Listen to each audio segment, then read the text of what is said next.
Audiolivro O Campo. Lynne McTaggart. Capítulo 7. Compartilhando sonhos. Nas profundezas das florestas tropicais do Amazonas, os índios Achuar e Guarani estão reunidos para um ritual cotidiano. Todas as manhãs, cada membro da tribo desperta antes do amanhecer, e quando se reúnem naquela hora crepuscular, enquanto o mundo explode na luz, compartilham seus sonhos. Não se trata simplesmente de um passatempo interessante, uma oportunidade para contar histórias. Para os índios Achuar e Guarani, o sonho não pertence apenas à pessoa que sonha, mas ao grupo. E a pessoa que sonha é somente o instrumento do qual o sonho decidiu se apropriar, para ter uma conversa com a tribo inteira. Eles encaram os sonhos como mapas para as horas em que estão despertos, e um prognosticador do que está por vir para todos. Nos sonhos, eles entram em contato com os ancestrais e com o resto do universo. O sonho é a realidade, a vida desperta é a falsidade. Mais para o norte, um grupo de cientistas também descobriu que os sonhos não pertencem à pessoa que está sonhando, adormecida em uma sala à prova de som, atrás de um anteparo eletromagnético, com eletrodos presos ao couro cabeludo. Pertencem a Sol Fieldstein, um aluno de doutorado do City College, que se encontra em outra sala a vários metros de distância e está examinando um quadro intitulado Zapatistas, de Carlos Orozco Romero, um panorama de revolucionários mexicanos, seguidores de Emiliano Zapata, marchando com suas mulheres envoltas em xales, sob as nuvens escuras de uma tempestade que se aproxima. As instruções de Sol são para que ele imponha a sua imagem à pessoa que está sonhando. Alguns momentos depois, o homem que está sonhando, o Dr. William Irving, psicanalista, é despertado. Ele disse que o sonho que estava tendo era uma coisa absurda, quase como uma colossal produção de Cecil Blount DeMille. Não parava de ver a imagem de uma antiga civilização mexicana debaixo de um céu sombrio. A pessoa que sonha é o instrumento de um pensamento pedido emprestado, uma noção coletiva, presente nas vibrações microscópicas entre as pessoas que sonham. O estado de sonho é mais autêntico, pois mostra a conexão em grande destaque. O estado desperto de isolamento, com cada pessoa em um aposento separado, é o impostor, do ponto de vista dos índios do Amazonas. Uma das questões que surgiu nas pesquisas da PEAR foi a natureza do domínio do pensamento. Se éramos capazes de influenciar as máquinas, essa constatação conduzia a uma pergunta óbvia: onde residem, com exatidão, os nossos pensamentos? Onde está precisamente a mente humana? A suposição habitual na cultura ocidental é que ela está localizada no cérebro. Mas se isso for verdade, como os pensamentos e as intenções poderiam afetar outras pessoas? Será que o pensamento está lá fora, em outro lugar? Ou existe de fato uma mente prolongada, um pensamento coletivo? Aquilo que pensamos ou sonhamos influencia alguma outra pessoa? Esse era o tipo de pergunta que preocupava a William Braud. Ele havia lido a respeito de experiências como a da pintura mexicana, que foi uma das mais expressivas experiências sobre telepatia conduzidas por Charles O. Norton, respeitado pesquisador da consciência, que trabalha no Maimonides Medical Center, no Brooklyn, Nova York. Para um behaviorista como Braud, a experiência de Norton representava um aprendizado novo e radical. Braud era afável e atencioso, com uma postura delicada e deliberada, com a maior parte de seu rosto coberta por uma generosa barba. Começara a carreira como psicólogo tradicional, com interesse particular pela psicologia e pela bioquímica da memória e do aprendizado. Contudo, havia nele um traço errante, um fascínio pelo que William James, o fundador da psicologia nos Estados Unidos, havia denominado de corvos brancos. Braud gostava de anomalias, das coisas da vida que não se encaixavam na normalidade vigente, das suposições que poderiam ser invalidadas. Poucos anos depois de terminar seu doutorado, a década de 1960 diminuiu o forte domínio de Pavlov, Skinner, sobre sua imaginação. Na época, Braud estivera dando aulas sobre a memória, a motivação e o aprendizado, na Universidade de Houston. passara a se interessar pelos trabalhos que mostravam uma extraordinária propriedade do cérebro humano. Os pioneiros do biofeedback e do relaxamento demonstraram que as pessoas podiam influenciar suas próprias reações musculares ou o batimento cardíaco simplesmente dirigindo a atenção para partes dele em sequência. O biofeedback exercia até mesmo efeitos mensuráveis sobre a atividade das ondas cerebrais, a pressão alta e a atividade elétrica da pele. Braud estivera brincando com suas experiências sobre a percepção extrasensorial. Um de seus alunos que praticava hipnose concordou em participar de uma experiência em que Braud tentou transmitir seus pensamentos. Algumas incríveis transferências haviam ocorrido. O aluno, que fora hipnotizado e estava sentado em uma sala mais adiante no corredor, alheio às atividades de Braud, parecia ter uma ligação empática com ele. Braud havia picado sua mão e a colocado sobre a chama de uma vela, e o aluno sentiu dor e calor.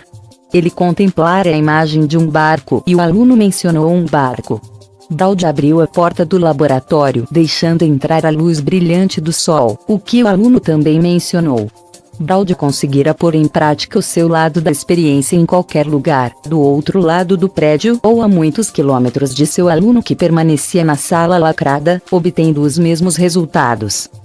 Em 1971, quando tinha 29 anos, o caminho de Braud se cruzou com o de Edgar Mitchell, que acabara de voltar da missão Apollo 14. Mitchell decidira escrever um livro a respeito da natureza da consciência e na ocasião estava fazendo uma sondagem em busca de pesquisas de qualidade na área. Braud e um outro acadêmico em Houston eram as únicas pessoas envolvidas com um estudo confiável sobre a natureza da consciência. Era natural que ele e Mitchell viessem a se conhecer. Começaram a se reunir regularmente e a comparar observações sobre as pesquisas nessa área. Havia uma grande quantidade de pesquisas sobre telepatia, como as experiências de Joseph Heine com as cartas, bastante bem-sucedidas, usadas por Mitchell no espaço cósmico. Mais convincentes ainda tinham sido as experiências do Maimonides Medical Center, no final da década de 1960, conduzidas em seu laboratório especial de pesquisas do sonho. Montague Ullman e Stanley Krippner haviam realizado inúmeras experiências, como a da pintura mexicana, para verificar se os pensamentos poderiam ser enviados e incorporados aos sonhos. O trabalho no Maimonides alcançara um êxito tão grande que, ao ser analisado por um estatístico da Universidade da Califórnia, especialista em pesquisas psíquicas, a série total apresentou uma incrível taxa de precisão, de 84%. A probabilidade de isso acontecer por acaso era de 250.000 para 1. Houvera até mesmo alguma evidência de que as pessoas podem sentir empaticamente a dor de outra. Um psicólogo de Berkeley, chamado Charles Start, havia concebido uma experiência particularmente brutal, administrando choques elétricos a si mesmo, para verificar se conseguiria enviar a sua dor e tê-la registrada por um receptor, uma outra pessoa que estava ligado a máquinas que mediam os batimentos cardíacos, o volume do sangue e outras mudanças fisiológicas. Start descobriu que seus receptores ficavam cientes da sua dor, porém não em um nível consciente. Qualquer empatia que possam ter sentido estava sendo registrada fisiologicamente por meio de um menor volume de sangue ou de uma palpitação mais acelerada, porém não de um modo consciente. Quando questionados, os participantes não tinham a menor ideia de que Start estava recebendo os choques. Start também demonstrou que, quando dois participantes hipnotizam um ao outro, eles experimentam intensas alucinações comuns. Eles afirmaram ter compartilhado uma comunicação extrasensorial, na qual conheciam os pensamentos e sentimentos um do outro. A coisa chegou a um ponto que os corvos brancos de Braud estavam começando a assumir o controle, sobrepujando o trabalho acadêmico dele. O próprio sistema de crenças de Braud havia se afastado em pequenos passos deliberados de suas ideias originais, que haviam abraçado as simples equações de causa e efeito da química cerebral, em direção a ideias mais complexas a respeito da consciência.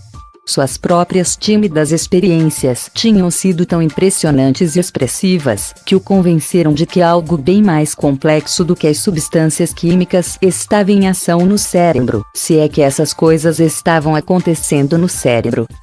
Assim como Braud se interessara pela consciência alterada e pelo efeito do relaxamento na fisiologia, ele também fora atraído para longe de suas teorias behavioristas. Mitchell estivera recebendo algum financiamento da Mind Science Foundation, uma organização dedicada à pesquisa da consciência. Como quis o destino, a fundação estava planejando se mudar para San Antônio e precisava de outro cientista experiente. O emprego, com toda a liberdade que oferecia para as pesquisas sobre a natureza da consciência, era exatamente o que Braud procurava. O mundo da pesquisa da consciência era pequeno. Outro membro da fundação era Helmut Schmidt. Braud logo conheceu Schmidt e suas máquinas Reg. Foi aí que ele começou a se perguntar até onde funcionava a influência da mente humana. Afinal de contas, assim como os Regs, os seres humanos se qualificavam como sistemas que possuem uma considerável maleabilidade e instabilidade, ou seja, grande potencial para mudanças. Esses sistemas dinâmicos eram sempre instáveis e também poderiam ser suscetíveis à influência psicocinética, em determinado nível, quântico ou algum outro. Braud precisou dar apenas mais um pequeno passo para imaginar que, se as pessoas conseguiam afetar o próprio corpo por meio da atenção, poderiam então ser capazes de criar o mesmo efeito em outra pessoa. E se podíamos criar ordem em objetos inanimados como as máquinas Regs, talvez também pudéssemos estabelecer uma ordem em outras coisas vivas. Esses pensamentos estavam caminhando em direção a um modelo de consciência, que não era nem mesmo limitado pelo corpo, e sim uma presença etérea que invadia outros corpos e coisas vivas, e os influenciava como se fossem uma parte integrante dos mesmos. Braud decidiu desenvolver uma série de experiências, para explorar exatamente qual a influência que a intenção individual poderia exercer em outras coisas vivas. Eram experiências difíceis de elaborar. O problema com a maioria dos sistemas vivos é o seu total dinamismo. As variáveis são tantas, que é difícil medir a mudança. Braud decidiu começar com animais simples e avançar lentamente na complexidade evolucionária. Precisava de um sistema simples que tivesse certa capacidade de se modificar de maneira simples e mensurável. Em uma das pesquisas que fez, encontrou, por acaso, um perfeito candidato. Braud descobriu que o pequeno peixe-faca listrado, Gymnotus caractó, emite um fraco sinal elétrico, que provavelmente é usado com a finalidade de ajudar na navegação. O sinal elétrico possibilitaria que Braud quantificasse com precisão a direção do peixe. Eletrodos presos na lateral de um pequeno tanque captariam a atividade elétrica das emissões do peixe e forneceriam um imediato feedback na tela de um osciloscópio. A questão era se as pessoas conseguiriam modificar a direção em que o peixe estava nadando. O gerbil da Mongólia era outro bom candidato, porque ele gosta de correr na roda de atividade. Isso também daria a Braud algo que ele poderia medir. Poderia quantificar a velocidade de um gerbil durante a corrida e depois verificar se a intenção humana seria capaz de fazer com que ele corresse mais rápido. Braud queria testar os efeitos da intenção sobre as células humanas, de preferência as do sistema imunológico, pois se um agente externo fosse capaz de influenciar o sistema imunológico, as perspectivas de cura eram imensas. No entanto, isso representava um desafio grande demais para seu laboratório. O sistema imunológico era uma entidade tão complexa que, em qualquer pesquisa da intenção humana, seria quase impossível quantificar o que havia mudado e quem era responsável pela mudança. Um candidato bem melhor eram os glóbulos vermelhos do sangue, as células chamadas eritrócitos, ou hemácias. Quando as hemácias são colocadas em uma solução com os mesmos níveis salinos do plasma sanguíneo, suas membranas permanecem intactas e sobrevivem durante um longo tempo. Se acrescentarmos sal de mais ou de menos na solução, as membranas das hemácias se enfraquecem e por fim arrebentam, fazendo com que a hemoglobina da célula se derrame na solução, um processo chamado hemólise. O controle da velocidade do processo, frequentemente é uma questão de variar a quantidade de sal na solução. Como esta se torna mais transparente à medida que a hemólise continua, também podemos quantificar a velocidade do processo, medindo a quantidade de luz transmitida através da solução, com um dispositivo chamado espectrofotômetro. Esse era outro sistema fácil de medir.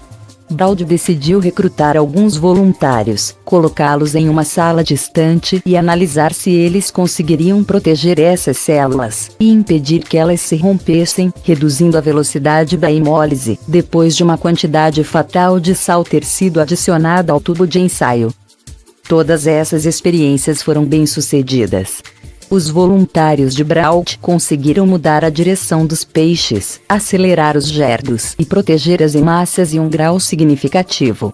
Braud estava pronto para passar a lidar com seres humanos, mas precisava de um método que isolasse os efeitos físicos. O dispositivo perfeito para isso, como qualquer agente de polícia sabe, é aquele que mede a atividade eletrodérmica, EDA. Nos testes para detectar mentiras, a máquina capta qualquer aumento na condutividade elétrica da pele, que é causado pela intensificação da atividade das glândulas sudoríparas, que por sua vez são governadas pelo sistema nervoso simpático. Assim como os médicos conseguem medir a atividade elétrica do coração e do cérebro, com os aparelhos de eletrocardiograma e eletroencefalograma, respectivamente, o detector de mentiras também pode registrar o aumento da atividade eletrodérmica. Leituras de EDA mais elevadas mostram que o sistema nervoso simpático, que governa os estados emocionais, está trabalhando em excesso. Isso indicaria estresse, emoção, ou variações de humor. Qualquer tipo de excitação intensificada, algo que é mais provável acontecer quando alguém está mentindo. Essas respostas são com frequência chamadas de reações de luta ou fuga. Elas surgem e se tornam mais pronunciadas quando enfrentamos algo perigoso ou perturbador. O coração dispara, as pupilas se dilatam, a pele tende a ficar mais suada, e o sangue escoa das extremidades, e se dirige para os lugares do corpo onde é mais necessário. Fazer essas leituras pode nos oferecer uma medida da reação inconsciente quando o sistema nervoso simpático está estressado, antes mesmo que a pessoa que está sendo testada tenha consciência do fato. De maneira análoga, baixos níveis de EDA indicariam pouco estresse e um estado de calma, que é o estado natural das pessoas quando dizem a verdade. Braud iniciou a experimentação em humanos, com o que se tornaria uma de suas pesquisas características: o efeito de sermos observados fixamente por alguém. Os pesquisadores da natureza da consciência apreciam particularmente o fenômeno porque ele é uma experiência extrasensorial relativamente fácil de ser realizada. No caso da transmissão de pensamentos, muitas variáveis precisam ser consideradas quando se está tentando determinar se a reação do receptor é compatível com os pensamentos do emissor. No caso do olhar fixo, o receptor sente ou não o olhar. É o mais perto que podemos chegar da redução de sentimentos subjetivos a uma simples múltipla escolha binária de uma máquina reg. Nas mãos de Braud, olhar fixamente para alguém e ser o objeto desse olhar tornou-se o estado da arte, o paraíso de um espreitador. Os participantes eram colocados em uma sala e conectados a eletrodos palmares de cloreto de prata, a um amplificador de resistência da pele e a um computador. O único equipamento adicional na sala era uma filmadora de vídeo, VM2250, Hitachi, colorida, que seria o implemento da espreita. Essa pequena câmera de vídeo era então conectada a uma TV de 19 polegadas, em outra sala, a 2 corredores e 4 portas de distância, o que possibilitaria que a pessoa que estivesse olhando observasse tranquilamente a outra, sem a possibilidade de que ocorresse qualquer forma de sugestão sensorial. O puro acaso, alcançado por um habilidoso cálculo matemático, um algoritmo aleatório de computador, administrava o roteiro do observador. Sempre que o roteiro determinava, a pessoa olhava com atenção para outra no monitor e tentava chamar a atenção dela. Nesse interim, na outra sala, a pessoa que estava sendo observada, relaxada em uma poltrona reclinável, fora instruída a pensar em tudo, menos na possibilidade de estar ou não sendo observada. Braud realizou essa experiência 16 vezes. Na maioria dos casos, as pessoas que estavam sendo observadas exibiram uma atividade eletrodérmica significativamente mais intensa, durante as sessões em que foram de fato observadas, 59%, contra os esperados 50%, embora não estivessem conscientes do que estava acontecendo. Com o segundo grupo de participantes, Braud decidiu tentar algo diferente. Ele fez com que todos se conhecessem antes da experiência. Pediu-lhes que executassem uma série de exercícios, que envolviam fitar os olhos de todos os demais, e olhar atentamente uns para os outros enquanto conversavam. A ideia era reduzir qualquer mal-estar proveniente do fato de estarem sendo observados, e também fazer com que travassem conhecimento entre eles. Quando esse grupo foi submetido à experiência, obtiveram resultados opostos aos dos testes anteriores. Os participantes estavam em seu estado mais calmo, precisamente quando eram observados. À semelhança da síndrome de Estocolmo, um distúrbio psicológico em que os prisioneiros começam a amar os seus carcereiros, as pessoas que estavam sendo observadas começaram a adorar ser observadas. De certa maneira, elas haviam se tornado viciadas nisso. Ficavam mais relaxadas quando estavam sendo observadas, mesmo à distância, e sentiam falta quando ninguém ficava olhando para elas. Baseado nessas últimas experiências, Braud ficou ainda mais convencido de que as pessoas possuíam meios de se comunicar e reagir à atenção remota, mesmo quando não tinham consciência dela. Assim como as pessoas que receberam os choques elétricos de Charles Start, o participante que era observado não estava consciente de nada disso. A percepção ocorria apenas em um profundo nível. Grande parte dessa pesquisa inspirou uma importante consideração: o grau em que a necessidade determina o tamanho do efeito. Tornou-se óbvio para Braud que os sistemas aleatórios, ou aqueles com elevado potencial de influência, poderiam ser afetados pela intenção humana. Mas o efeito era maior se o sistema precisasse mudar. Se era possível acalmar uma pessoa, seria o efeito mais exagerado em alguém que precisasse ser acalmado, alguém, digamos, com uma abundante energia nervosa. Em outras palavras, a necessidade conferiria à pessoa um acesso maior aos efeitos do campo. Os indivíduos mais organizados, sob o aspecto biológico, seriam mais competentes para ter acesso a essas informações e levá-las à atenção de outras pessoas. Em 1983, Braud testou sua teoria com uma série de experiências, em colaboração com a antropóloga Meryl Lynch Lipps, outra pesquisadora da consciência que trabalhara com Helmut Schmidt. Braud e Lipps escolheram um grupo de pessoas extremamente nervosas, como tinha sido comprovado por uma elevada atividade do sistema nervoso simpático, e um outro grupo de pessoas mais calmas. Utilizando um protocolo semelhante ao das experiências com pessoas que olhavam fixamente para outras, Braud e Lipps tentaram, de maneira alternada, acalmar membros de ambos os grupos. O sucesso, ou o fracasso, seria medido, uma vez mais, por um polígrafo, que traçaria a atividade eletrodérmica da pessoa. Também foi solicitado aos voluntários que participassem de outra experiência, na qual tentariam acalmar a si mesmos, por meio de métodos convencionais de relaxamento. Quando terminaram a pesquisa, Lipps e Braud notaram uma enorme disparidade entre os resultados dos dois grupos. Como suspeitavam, o efeito foi bem mais elevado no grupo que precisava se acalmar. Na verdade, foi o maior efeito alcançado em todas as experiências de Braud. O grupo calmo, por outro lado, praticamente não registrara mudanças. O efeito alcançado por seus membros diferiu muito pouco do que seria esperado pela probabilidade. O mais estranho de tudo foi que o tamanho do efeito que as pessoas que estavam tentando acalmar o grupo agitado exerceu neste último foi apenas levemente menor do que o efeito que as pessoas exerciam em si mesmas quando usavam técnicas de relaxamento. Do ponto de vista estatístico, isso significava que outras pessoas poderiam exercer sobre você quase o mesmo efeito sobre sua mente e seu corpo que você poderia exercer sobre si mesmo. Deixar que outra pessoa expressasse uma boa intenção para você era quase tão satisfatório quanto usar o biofeedback em você mesmo. Braude tentou uma experiência semelhante para demonstrar que era possível ajudar outras pessoas a se concentrarem por meio da influência à distância. Uma vez mais, os efeitos foram maiores entre aqueles cuja atenção parecia divagar mais.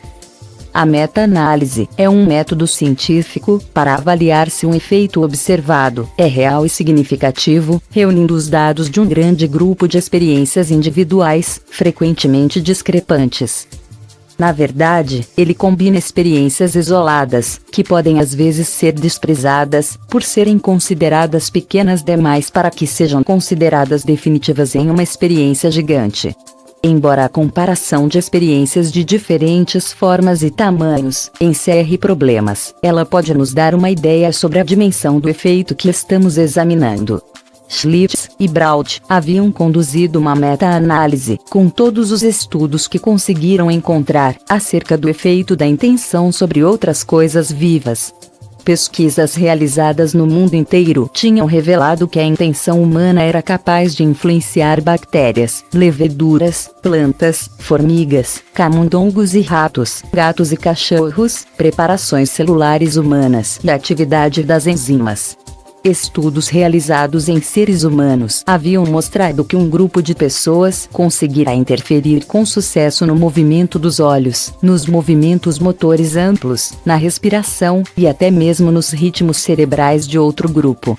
Os efeitos eram pequenos, mas ocorriam sistematicamente e tinham sido alcançados por pessoas comuns, recrutadas para experimentar essa habilidade pela primeira vez.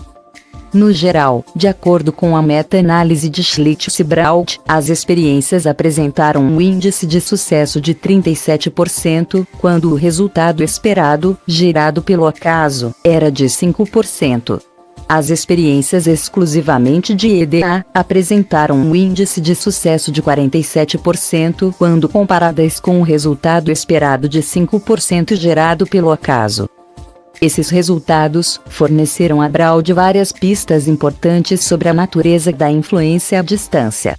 Estava evidente que os seres humanos comuns tinham a habilidade de influenciar outras coisas vivas, em muitos níveis: nas atividades musculares e motoras, nas modificações celulares, na atividade do sistema nervoso.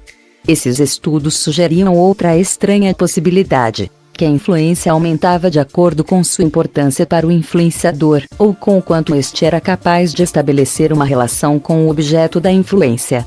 Os menores efeitos foram encontrados nas experiências com peixes, mas aumentaram nas experiências com gerbos fofinhos. Cresceram ainda mais no caso de células humanas e atingiram o máximo quando pessoas estavam tentando influenciar outra pessoa.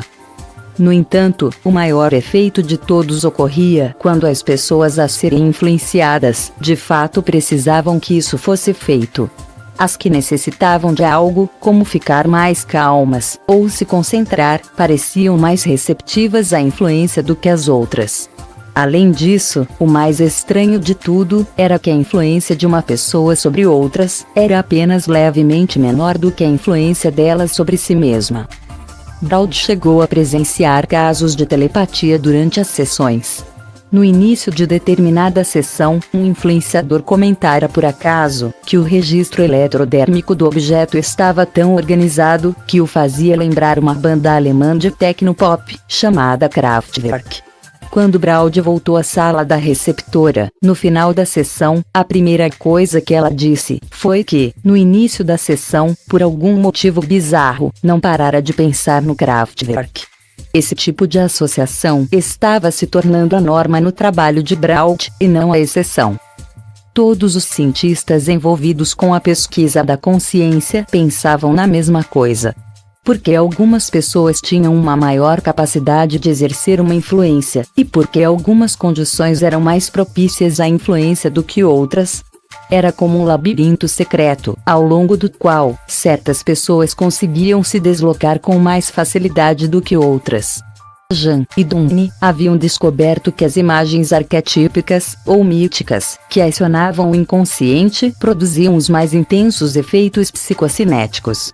A pesquisa sobre telepatia do Maimônides, altamente bem-sucedida, fora conduzida quando os participantes estavam adormecidos e sonhando.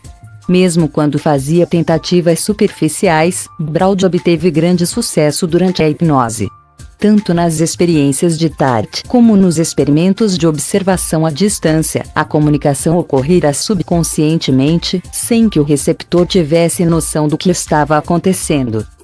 Braud procurara com afinco o fio condutor comum a todas essas experiências. Notara várias características que tendiam a garantir mais prontamente o sucesso. Alguns tipos de técnicas de relaxamento por meio da meditação, do biofeedback, ou de outro método, a redução do input sensorial, ou da atividade física, os sonhos, ou outros estados e sentimentos interiores, e a dependência do funcionamento do lado direito do cérebro. Braud e outros pesquisadores encontraram o que havia sido denominado efeito carneiro-bode, que funciona melhor quando acreditamos que irá funcionar, e apresenta um resultado menor do que a média quando achamos que dará errado. Em ambos os casos, assim como a máquina rega, estamos influenciando os resultados, mesmo que, como um bode, o efeito seja negativo. Outra importante característica pareceu ser uma visão modificada do mundo. As pessoas eram mais propensas a ter sucesso se, em vez de acreditarem em uma distinção entre elas e o mundo, encarando as pessoas e as coisas individuais como isoladas e divisíveis, encarassem tudo como um continuum de interrelações, e também quando compreendiam que, além dos canais habituais, existiam outras maneiras de se comunicar.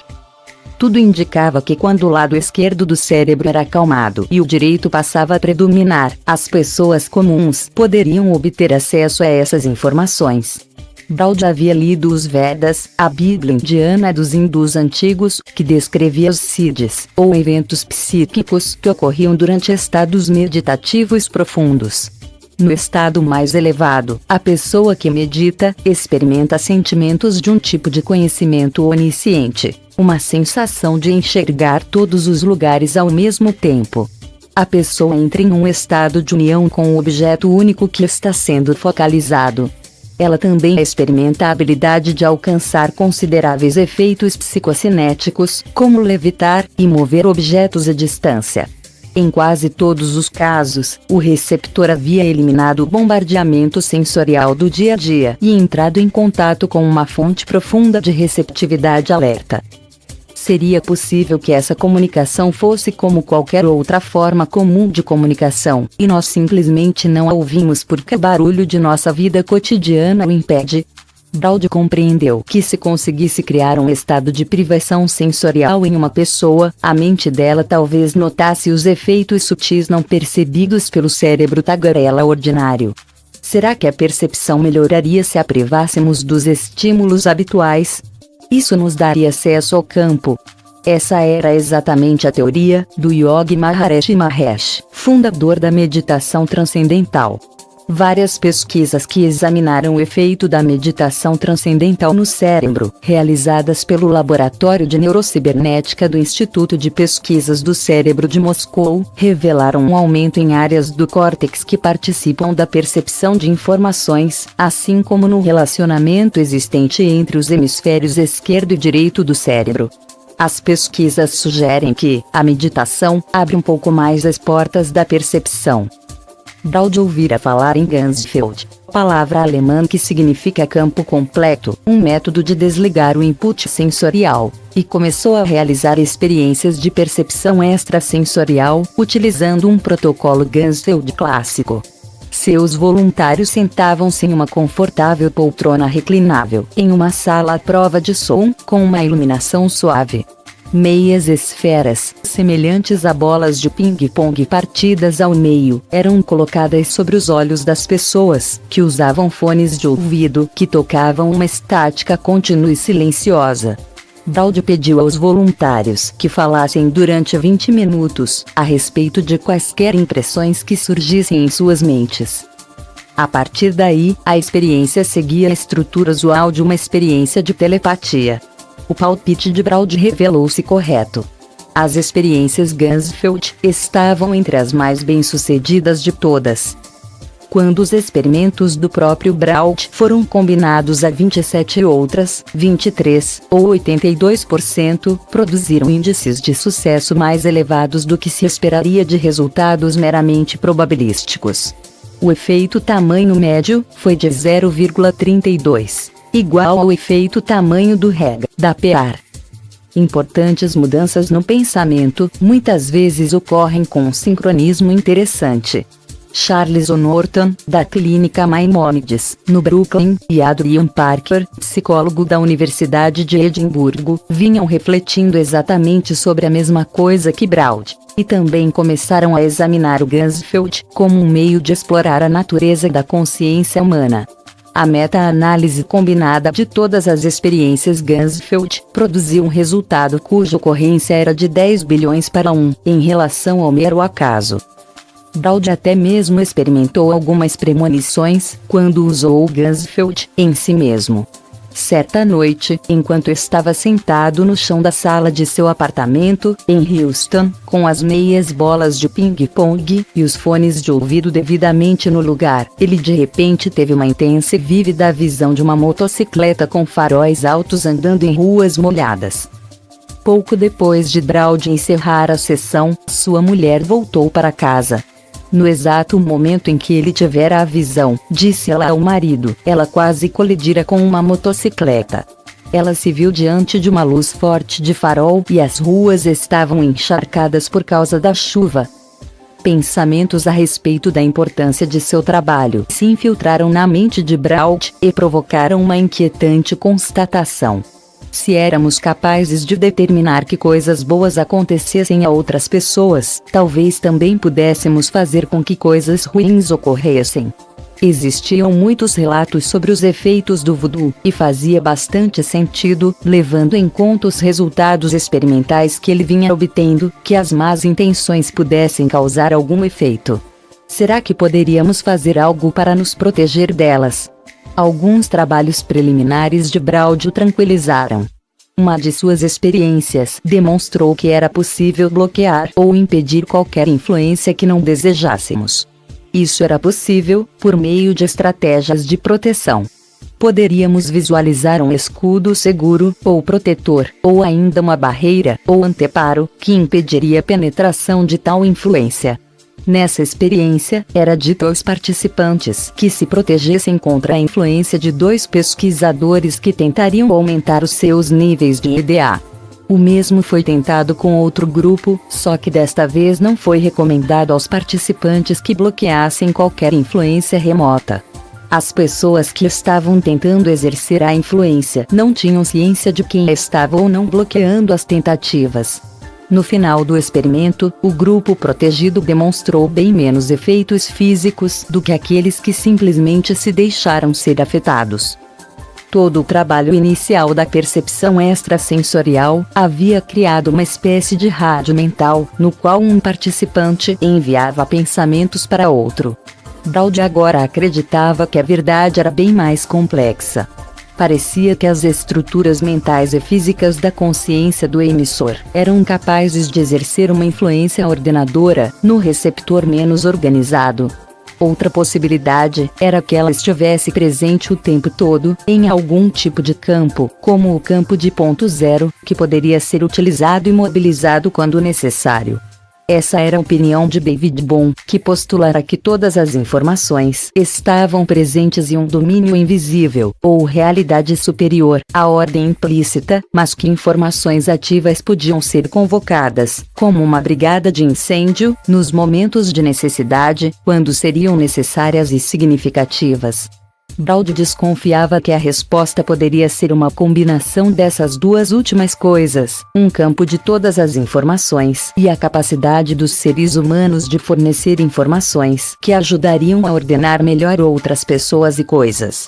Na percepção habitual, a capacidade das redes dendríticas de nossos cérebros para receber informações do campo de ponto zero é seriamente limitada, como demonstrou Pribram. Estamos em sintonia apenas com uma amplitude limitada de frequências. No entanto, qualquer estado alterado de consciência, a meditação, o relaxamento, o Ganzfeld, os sonhos, diminuem essa limitação. De acordo com o teórico de sistemas, Ervin Laszlo, é como se fôssemos um rádio e a nossa largura de banda se expandisse. As partes receptivas do cérebro se tornam mais suscetíveis a um número maior de comprimentos de onda, no campo de ponto zero. Nossa capacidade de captar sinais também aumenta durante o tipo de profunda conexão interpessoal, examinada por Braud. Quando duas pessoas relaxam suas larguras de banda e tentam estabelecer algum tipo de conexão profunda, seus padrões cerebrais ficam altamente sincronizados. Pesquisas semelhantes às de Braud realizadas no México, em que era solicitado a 2 voluntários, em salas separadas, que sentissem a presença um do outro, revelaram que as ondas cerebrais de ambos os participantes, medidas em leituras de eletroencefalogramas, começavam a entrar em sincronia. Ao mesmo tempo, a atividade elétrica dentro de cada hemisfério cerebral de cada participante também ficava sincronizada, fenômeno que em geral só ocorre durante a meditação. Não obstante, era o participante com os padrões cerebrais mais coesivos, que tinha a tendência de influenciar o outro. O padrão cerebral mais ordenado sempre prevalecia. Nessa circunstância, um tipo de domínio coerente se estabelece, da maneira exata como acontece com as moléculas da água. O limite habitual de separação é transposto. O cérebro de cada um dos membros do par torna-se menos sintonizado com suas próprias informações em separado e mais receptivo às do outro. Passam a captar as informações da outra pessoa no campo de ponto zero, como se essas fossem suas. Assim como a mecânica quântica governa os sistemas vivos, a incerteza quântica e a probabilidade são características de todos os nossos processos corporais. Somos máquinas regambulantes. A qualquer momento da vida, qualquer um dos processos microscópicos que formam a nossa existência física e mental pode ser influenciado para seguir um entre vários caminhos. Na circunstância das experiências de Braud, em que duas pessoas têm uma largura de banda sincronizada, o observador com o maior grau de coerência, ou ordem, influencia os processos probabilísticos do receptor menos organizado. O membro mais ordenado dos pares de Braud estimula algum estado quântico no outro mais desordenado e o empurra suavemente em direção a um grau mais elevado de ordem. Laszlo acredita que essa noção de largura de banda expandida seria responsável por uma série de relatos enigmáticos de pessoas que se submetem à terapia de regressão ou afirmam se lembrar de vidas passadas, fenômeno que ocorre principalmente entre crianças muito pequenas. Pesquisas de eletroencefalograma sobre o cérebro de crianças com menos de 5 anos mostram que ele funciona permanentemente no modo alfa, o estado de consciência alterado no adulto, e não no modo beta costumeiro da consciência amadurecida. As crianças estão abertas a uma quantidade bem maior de informações disponíveis no campo do que o adulto típico. Na verdade, a criança vive num estado de permanente alucinação. Se uma criança pequena afirma se lembrar de uma vida passada, ela talvez não seja capaz de distinguir suas experiências das informações de uma outra pessoa, que estão armazenadas no campo de ponto zero. Uma característica comum, uma limitação, ou um talento especial, digamos, podem ativar uma associação, e a criança captaria essa informação como se fosse sua memória de uma vida passada. Não se trata de reencarnação, mas apenas do fato de uma pessoa que tem a capacidade de receber um maior número de estações e por acidente sintoniza a estação de rádio de outra pessoa. O modelo sugerido pelo trabalho de Braud é de um universo que está, até certo ponto, sob nosso controle. Nossos desejos e intenções criam nossa realidade. Talvez sejamos capazes de usá-los para ter uma vida mais feliz, bloquear influências desfavoráveis, permanecer encerrados dentro de uma cerca protetora de boa vontade. Tome cuidado com o que você deseja, pensou Braud. Cada um de nós tem a capacidade de tornar nossos desejos realidade. Braud começou a testar essa ideia, com seu jeito tranquilo e casual, usando a intenção para obter determinados resultados.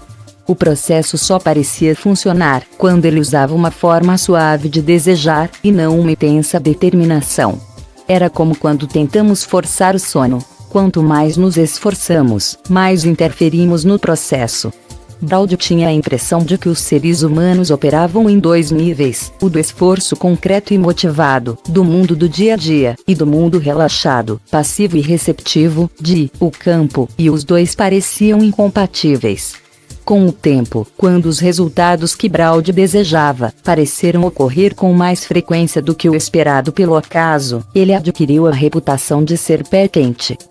O trabalho de Braud ofereceu provas adicionais de algo que outros cientistas estavam começando a perceber. Nosso estado natural de ser é o relacionamento, um tango, um estado constante de um influenciando o outro. Assim como as partículas subatômicas das quais somos formados não podem ser separadas do espaço e das partículas que as cercam, também os seres humanos não podem se isolar uns dos outros. Um sistema vivo de maior coerência poderia trocar informações e criar, ou restaurar, a coerência em um sistema desordenado, aleatório ou caótico. O estado natural do mundo vivo parecia ser a ordem, um impulso em direção a uma maior coerência. A negentropia dava a impressão de ser a força mais poderosa. Por meio do ato da observação e da intenção, temos a capacidade de estender uma espécie de superradiância para o mundo. Esse tango parece se estender tanto aos nossos pensamentos, como aos nossos processos corporais. Os sonhos, assim como as horas que passamos despertos, podem ser compartilhados entre nós mesmos e todas as pessoas que já viveram. Conduzimos um constante diálogo com o campo, enriquecendo-o e ao mesmo tempo recorrendo a ele. Muitas das maiores realizações da humanidade podem resultar do fato de uma pessoa ter tido acesso a um acúmulo compartilhado de informações, um esforço coletivo no campo de ponto zero, no que chamamos de um momento de inspiração. O que denominamos genialidade pode ser simplesmente uma maior capacidade de acessar o campo de ponto zero. Nesse sentido, nossa inteligência, criatividade e imaginação não estão trancadas no cérebro, mas existem como uma interação com o campo. A questão mais fundamental levantada pelo trabalho de Braud tem a ver com a individualidade. Onde cada um de nós começa e termina. Se todo resultado, cada evento, era um relacionamento, e os pensamentos eram um processo comunal, talvez precisássemos de uma forte comunidade de boa intenção para funcionar bem no mundo. Muitas outras pesquisas demonstraram que o intenso envolvimento comunitário era um dos mais importantes indicadores de saúde. O exemplo mais interessante disso era uma pequena cidade na Pensilvânia, chamada Roseto. Essa minúscula cidade era toda povoada por imigrantes da mesma região da Itália. A cultura fora integralmente transplantada junto com as pessoas. A cidade compartilhava um sentimento bastante coeso de comunidade. Os ricos viviam lado a lado com os pobres, mas o sentimento de inter-relação era tão grande que a inveja parecia ser minimizada. Roseto tinha um registro médico impressionante. Apesar da prevalência de uma série de fatores de alto risco na comunidade, como o fumo, o estresse econômico e a alimentação com elevado teor de gordura, os habitantes apresentavam um índice de ataques do coração de menos da metade do das cidades vizinhas. Uma geração mais tarde, a natureza coesiva da cidade se fragmentou. Os jovens não levaram adiante o sentimento comunitário e não demorou muito para que Roseto começasse a exibir as características de uma cidade americana típica, uma coleção de pessoas isoladas. Ao mesmo tempo, o índice de ataques do coração aumentou com rapidez e se equiparou ao das cidades vizinhas. No entanto, naqueles poucos e preciosos anos, Roseto fora coerente. Braud demonstrara que os seres humanos extrapolam os limites individuais. O que ele ainda não sabia era até onde poderíamos nos deslocar. Este livro tem 12 capítulos. Acompanhe a seguir o capítulo 8.